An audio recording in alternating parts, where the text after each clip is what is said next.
Welcome, my daughters. Women have been gathering in circles like this for generations. This is how we share our truths with one another in a world that has been dominated by men. I am Eve, the mother of all living, culmination of creation. When we first met, I questioned why girls are treated so unfairly. Eve taught me how man-made traditions that are still being taught today make it difficult to grow up as a girl. I'm asking you all, my mother, aunties, grandmother, and sisters, to join me on this journey of discovery. Girl child, your curiosity is part of a sacred gift given to each of us. All human beings are born with a deep longing in our hearts to wonder about our origins and the meaning of life. My child, do you sometimes wonder what life is all about? Yes, I do. Like when I look at a beautiful sunset or feel the cool breeze on my skin and just feel a sense of awe and wonder. Exactly, my child. The breeze and the sunset are whisperings of truth. You can trust your feelings of awe and wonder. They will not lead you astray. Hold on to this feeling, this knowingness inside of you, and allow your imagination to go on a journey with me as I tell you my own story. I think we're all familiar with the story of Eve, are we not? Yes, but no. You've heard the man-made myths passed on to us. You will hear many stories. Trust the ones that feel true and enliven your spirit. I will tell you who I was before the patriarchy defined me as someone I never was and blamed me for all the bad things in the world. Men created the story of our beginnings. It's time we reclaim our woman history and hear the story from Eve herself.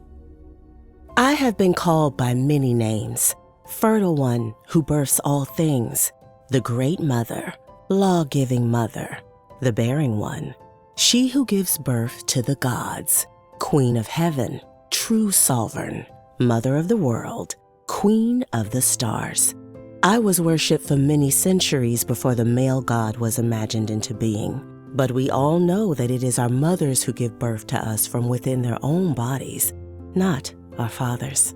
Every mother who bears a child is the embodiment of me. In her pregnancy, she holds and nurtures life within her. In her labor, she thrusts life from her. She is woman, strong and powerful. Instead of being honored and thanked, our mothers have been set aside, not considered as important as the father. As men became threatened by my power and intimate involvement in the origins of all life, they swallowed my stories into their myths and twisted my truth. Without my permission, I was given an important role in the man-made myths. They say that my weakness led me to eat the forbidden fruit from a very special tree in the garden where we lived. They say that I convinced Adam to eat the fruit.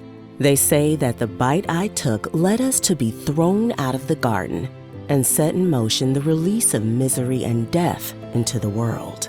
None of this happened in the way they wrote about it in the myth. They twisted the truth to blame me, the woman, for their sins and death. The truth is that I was curious about the tree in the center of our garden. I wondered what the beautiful fruit would taste like and invited Adam to share in the adventure. And with my strength, I bit into life and the fullness of its possibility. They twisted my curiosity and courage into disobedience. They said my bite into the fruit was evil, and because of it, girls would be blamed for my forbidden act. Not true. The truth is that the sacred grove was the birthplace of all things. Its trees of knowledge and life were intimately connected to my worship. We honored and cared for the trees of the grove. They held within them the secrets of life and the wisdom of the earth and her seasons. To eat of the fruit of the tree was to become aware of life's seasons, its trouble and beauty, its gift and challenge, its joy and sorrow, and to embrace it all as good. What about the snake? Was that part true? The snake is my wise advisor and the interpreter of dreams. Symbol of wisdom, the snake is the bearer of immortality. Life is renewed in the shedding of its skin, worn on my forehead, held in my hands, and coiled around my body. The serpent has always been my special companion and the symbol of my life-renewing powers. The myth makers recognized the importance of the serpent to me. Our special connection was demeaned. The interpreters of scripture renamed the snake devil, to be feared and eventually crushed. As the mother of all living, I pick the fruit of life. It is good and satisfies hunger. It is wise and opens the way to self-discovery and understanding. Those among you who are curious, who lust for life in all its fluidity, dare with me. Bite into life. Eat of the fullness of its possibility. Take, eat of the fruit, the good fruit of life. Believe in your goodness. Celebrate your goodness. Live out of the abundance of who you are as a child of life. Affirm the original goodness of your mother and your mother's mother, and of the children you may give birth to someday, and to their children, until the stories of old hold no power in their hearts. I am Eve, the mother of all living, culmination of creation. All that I have given birth to is good. It is very good.